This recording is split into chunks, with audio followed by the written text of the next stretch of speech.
Israel के खिलाफ चीन बड़ा खेल खेल रहा है।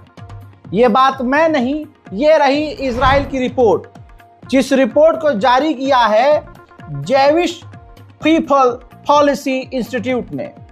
इसके अंदर बताया है, इस पूरी रिपोर्ट में बताया है कि चाइना पहले यहूदियों के लिए, इजराइल के लिए ठीक था, लेकिन जैसे जैसे इजराइल मिडिल ईस्ट के करीब हुआ, अरब देश, मुस्लिम देश, ईरान के करीब हुआ, वैसे वैसे उसका एजेंडा चेंज हो गया।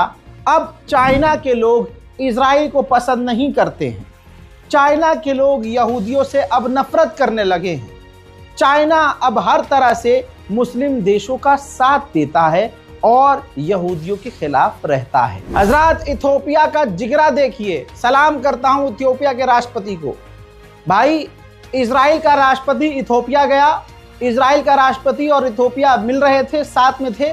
इजराइल के राष्ट्रपति के मुंह पर ही इथियोपिया के राष्ट्रपति ने कहा कि हम 2 स्टेट सॉल्यूशन को सपोर्ट करते हैं। हम हर तरह से चाहते हैं कि फिलिस्तीनी लोग आज़ादी से रहें, जिए और उनकी ज़मीन का अधिकार उन्हें दिया जाए और 2 स्टेट सॉल्यूशन निकाला जाए, तनाव खत्म किया जाए। हजरत, इतना जिगरा हमारे वाले में थोड़ी है। हमारे वाले के बारे में पूरा दिन दिखाया गया कि अरे प्रधानमंत्री मिलने गए और उनका मोदी मोदी इजराइल की संसद में नारा लग रहा था। अबे अपनी संसद में आता नहीं, इजराइल की संसद में पहुंच गया। बहुत बढ़िया भाई, बहुत बढ़िया। अरे भाई, जो दिखाया उसमें इंटरेस्ट नहीं है। हमें तो रात वाले प्रोग्राम में इंटरेस्ट था कि रात को मोदी जी ने क्या किया। तू समझा? हाँ। नहीं, तू समझा नहीं। हंस लिए, समझ गए? आजाद भारत के प्रधानमंत्री मोदी जी जब वहां पहुंचे हैं तो भाई फिर वही गो गो गो। भाई कुछ समझ में नहीं आ रहा किसी को, लेकिन इतना बड़ा मुंह फाड़ के हंसना और दूसरे की पत्नियों का हाथ पकड़ के दबाना, कोई इनसे सीखे।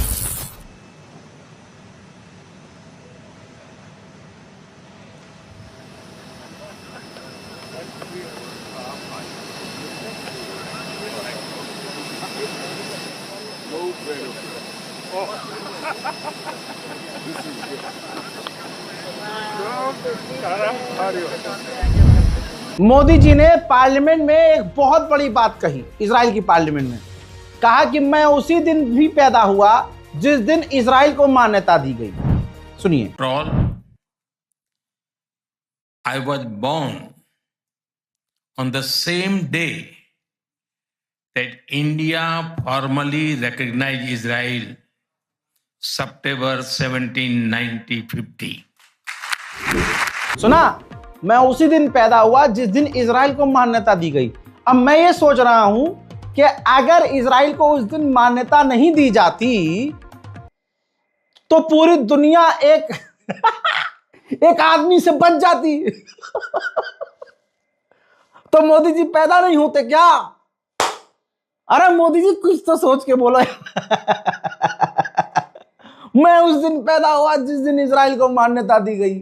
मोदी जी वेट कर रहे थे, नहीं मैं तभी जाऊंगा बाहर जब इजराइल को मान्यता। अरे यार मोदी जी, कुछ भी यार। हजरत, उधर से ये आदमी जहां जाए वहां पर हमें जलील करके ना, ऐसा हो ही नहीं सकता। भाई, मोदी जी ने एक बयान में ये भी कहा कि इंडिया इज मदरलैंड और इजराइल इज फादरलैंड। इस बात का कोई तुक बनता है? मतलब तुम अपने आप को औरत घोषित कर रहे हो और अगले को जो बाप घोषित कर रहे हो।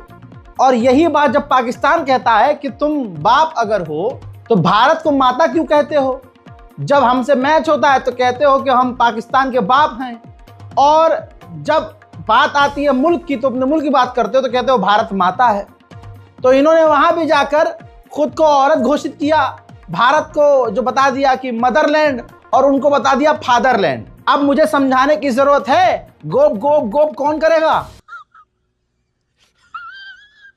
हजरत मोहतरम प्रियंका गांधी ने ट्वीट किया था कि यहाँ जो पार्लियामेंट में इजराइल में जाकर मोदी जो स्पीच देने वाले हैं उसमें इजराइल ने जो जेनोसाइड किया है उस पर भी बात करें, फिलिस्तीनियों पर जो जुल्म किया है उस पर भी बात करें। लेकिन दोस्तों, ऐसा हो ही नहीं सकता। अगला आदमी कभी इजराइल के खिलाफ बोले हो ही नहीं सकता, क्योंकि आरएसएस और इजराइल की नीति एक है। तभी तो आप देखिए गोदी मीडिया के एंकर्स कल कितना खुश थे।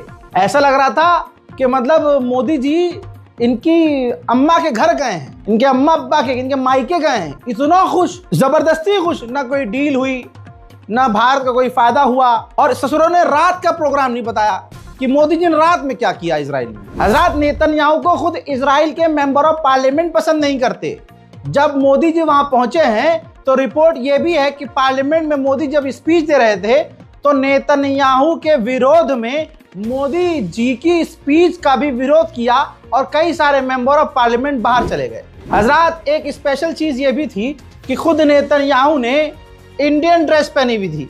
मोदी से मुलाकात के दौरान भाई साहब दो भाई मिल रहे हैं। भाई देखो ना यार, जिस एक देश तो खुल्लम खुल्ला मुस्लिम के खिलाफ है, अरब के खिलाफ है, नरसंहार करता है, दूसरा आदमी भी मुसलमानों के खिलाफ है, ईसाइयों के खिलाफ है, दलितों के खिलाफ है। बस वो खुल के नहीं बोलता, अपने लोगों से करवाता है। तो भाई दोनों सगे भाई तो लगेंगे ही ना। लेकिन मोदी खुद अपनी पार्टी का नहीं है।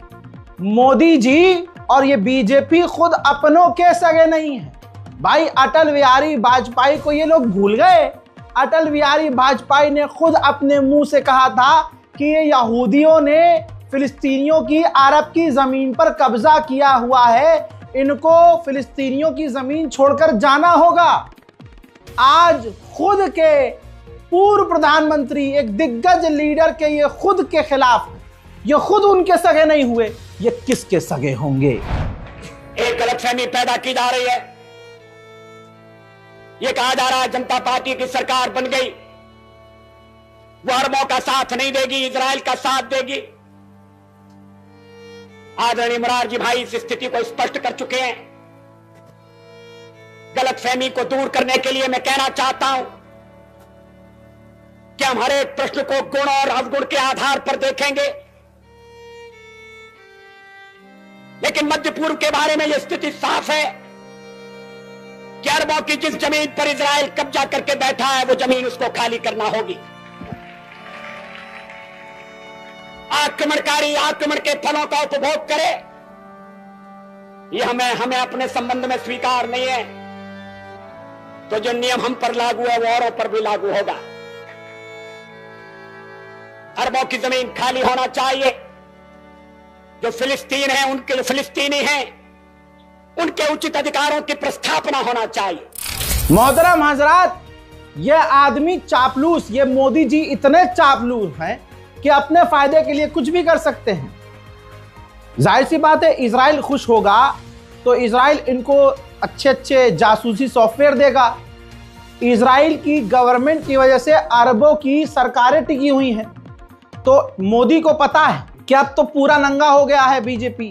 तो जिस तरह से अब भारत के अंदर जो इलेक्शन कमीशन है वो भी खुल गई है कि वो मोदी का किस तरह साथ देती है, किस तरह से फर्जीवाड़ा किया जाता है, तो आगे चुनाव में दिक्कत आएगी। तो मोदी जी ने अब नया स्टेप लिया है ये कि भाई ऐसे व्यक्ति के करीब हो जाओ नेतन्याहू के, जो खुद क्राइम मास्टर गोगो है, जिसको क्राइम मिनिस्टर कहा जाता है, जिस आदमी के खिलाफ खुद के इजरायली लोग, लाखों लोग, करोड़ों लोग सड़कों पर उतरकर प्रदर्शन करते हैं, और उस इजराइल के करीब हो जाओ जो इजराइल की पॉलिसी दूसरे देशों की सरकारें बनवाती और गिरवाती हैं।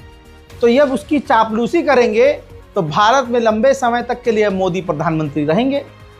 हजरात, ये खुद मोदी उस ग्रुप का आदमी है जो ग्रुप महात्मा गांधी को उनके मरण दिन पर दोबारा से गोली मारकर उनको याद करते हैं। उसी महात्मा गांधी ने क्या कहा था? फिलिस्तीन अरब का है, अरब और फिलिस्तीन एक हैं, फिलिस्तीन की जमीन अरब की है। ठीक वैसे जैसे इंग्लैंड की जमीन इंग्लिश की है, इंग्लिश लोगों की है, अंग्रेजों की जमीन अंग्रेजों की है, फ्रांस की जमीन फ्रेंच की है। इस वजह से ठीक वैसे ही फिलिस्तीन की जमीन फिलिस्तीनियों की है। फिलिस्तीनियों के ऊपर, अरब के ऊपर इजराइल को थोपना सरासर गलत है। फिलिस्तीनियों की जमीन आजाद होनी चाहिए। यह बात महात्मा गांधी ने कही। और मेरे दोस्तों, महात्मा गांधी के खिलाफ कौन है, कौन सी पार्टी है, यहां हमें किसी को खुलकर बताने की जरूरत नहीं है।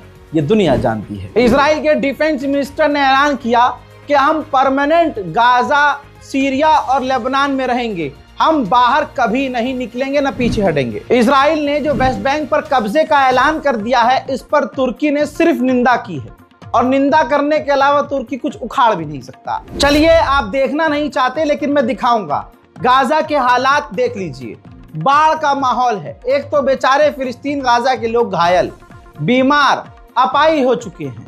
अभी उनको बिना हाथ पैर के जीने की आदत नहीं है, लेकिन अब उनके ही टेंटों में बाढ़ है, उनके ही इलाकों में बाढ़ है। खाने पीने के लिए कुछ नहीं है उनके पास, मदद पहुंच नहीं रही है, और हम मदद के लिए आगे आ नहीं रहे। हजरात, गाजा के ऊपर नजर रखने के लिए इजराइल लगातार ड्रोन उड़ा रहा है और गाजा के लोगों पर नजर रख रहा है। इजराइल ने जर्मनी को अपनी एक सबमरीन ड्रोन सौंप दी है। कहा जा रहा है कि जर्मनी इजराइल से भारी भरकम हथियार ले रहा है। इसके अलावा चंद तस्वीरें एक साथ आपकी स्क्रीन पर हैं, ध्यान से देखिए। इजराइल के सेटलरों ने, इजराइल के आम यहूदी लोगों ने फिलिस्तीनियों के इलाकों में वेस्ट बैंक में घुसपैठ करी, और रोज की तरह जो पिछले 2 साल से ये कर रहे हैं, उन्होंने कल ये फिर किया। फिलिस्तीनियों की प्रॉपर्टीज में आग लगाई, फिलिस्तीनियों की गाड़ियों में आग लगाई, उनका साजो सामान लूट कर ले गए। इसके अलावा फिलिस्तीन के वेस्ट बैंक में फिलिस्तीनियों के मकानों को इजराइल आधिकारिक तौर पर तोड़ रहा है, बुलडोजर चला रहा है, उनके घरों पर कब्जा कर रहा है। रमजान के इस पाक अवसर पर जहां पहले लाख लोग फिलिस्तीन के जा सकते थे बैतुल मुकद्दस में, अब सिर्फ 20-25 हजार जा सकते हैं, वो भी बड़ी मुश्किल से और एक साथ नहीं। और अगर टुकड़े में लोग जा भी रहे हैं तो ये देखिए, बैतुल मुकद्दस से मस्जिद अल अक्सा के अंदर से, मस्जिद के परिसर से फिलिस्तीनी बेगुनाहों को, निहत्तों को इजराइल की पुलिस जबरदस्ती गिरफ्तार करके ले जा रही है। एक बार फिर से फ्लोटिला काफिला आने की तैयारी में है। तैयारी की जा रही है कि फ्रीडम फ्लोटिला नाम से गाजा के लिए एक फ्लोटिला मदद लेकर आए, जो गाजा तक पहुंचे। अभी तक गजा तक कोई फ्लोटिला नहीं पहुंच पाई है, लेकिन कहा जा रहा है कि ये फ्लोटिला का काफिला सबसे बड़ा होने वाला है, जिसमें कम से कम 3000 एक्टिविस्ट, आम लोग और डॉक्टर्स शामिल होंगे। हजरात, जो इजरायली फिलिस्तीनियों की जमीन पर गैर कानूनी तरीके से रह रहे हैं, अमेरिका उनको भी वीजा देने को तैयार है, जिस पर अब फिलिस्तीन अथॉरिटी ने निंदा की है अमेरिका की, और कहा कि यह सरासर गलत है। इससे हिंसा और तनाव इलाके में और बढ़ेगा। सिर्फ पिछले ही साल, 1 साल के अंदर इजराइल ने 129 पत्रकारों को कत्ल कर दिया। रिपोर्ट की माने तो 1 साल के अंदर पूरी दुनिया के 2/3 पत्रकारों को अकेले इजराइल ने ही कत्ल किया। और वहां पर मोदी जी जाके आज रमजान है, क्या कहें, यही सच्चाई है। सोमालियालैंड और इजराइल ने अपने एक दूसरे के लिए, दोनों ने एक दूसरे के लिए अपने अपने एम्बेसडर घोषित कर दिए हैं। हजरात मोहतरम, उधर सीरिया के ऊपर इजराइल के फाइटर जेट तक उड़ते हुए नजर आ रहे हैं।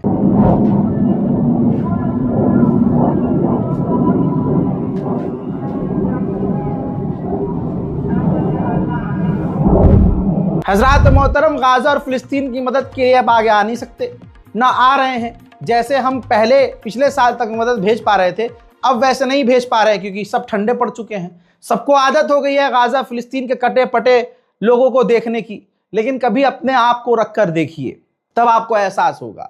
बहरहाल दोस्तों, दिक्कत आ रही है बहुत ज्यादा। लोग कह रहे हैं भैया स्कैनर काम नहीं कर रहा है, तो आपकी स्क्रीन पर मौजूद ये अकाउंट डिटेल है। पेटीएम पर सिंपल ऑप्शन आता है, मैंने रेड सर्कल में मार्क कर दिया है कि पेटीएम पर आप बैंक ट्रांसफर पर क्लिक कीजिए, और बैंक ट्रांसफर पर हमारा जो अकाउंट डिटेल है, IFSC कोड है, डालिए, और आप उसके बाद मदद भेज सकते हैं। वरना आप ये डिटेल जो स्क्रीन पर चल रही है, किसी भी साइबर कैफे वाले के पास जाइए और उससे आप कह के बैंक ट्रांसफर करवाकर गाजा और फिलिस्तीन की मदद के लिए आगे आ सकते हैं। देखिए, जिसके मन में होगा मदद करना, वो कितनी भी मुश्किल आए मदद करेगा, और जिसको नहीं करनी होती वो एक ही बार करेगा, भाई ये तो काम नहीं कर रहा, मैं तो यहाँ। तो दोस्तों, गाजा और फिलिस्तीन की मदद के लिए आगे आइए। हमें उनकी ईद को बेहतर बनाना है।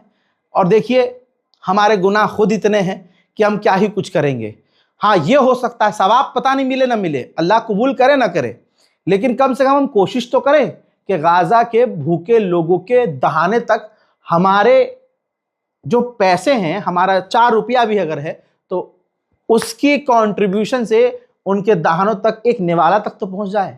यही मेरा मकसद है। अगर आप साथ दे सकते हैं तो ठीक है, वरना अल्लाह खैर सल्ला। मैं हूं रजा और आप देख रहे थे रजा ग्राफी की मिडिल ईस्ट स्पेशल रिपोर्ट। फिलहाल के लिए इस रिपोर्ट में इतना ही। इंतजार कीजिए मेरे अगले अपडेट का। तब तक के लिए जय हिंद।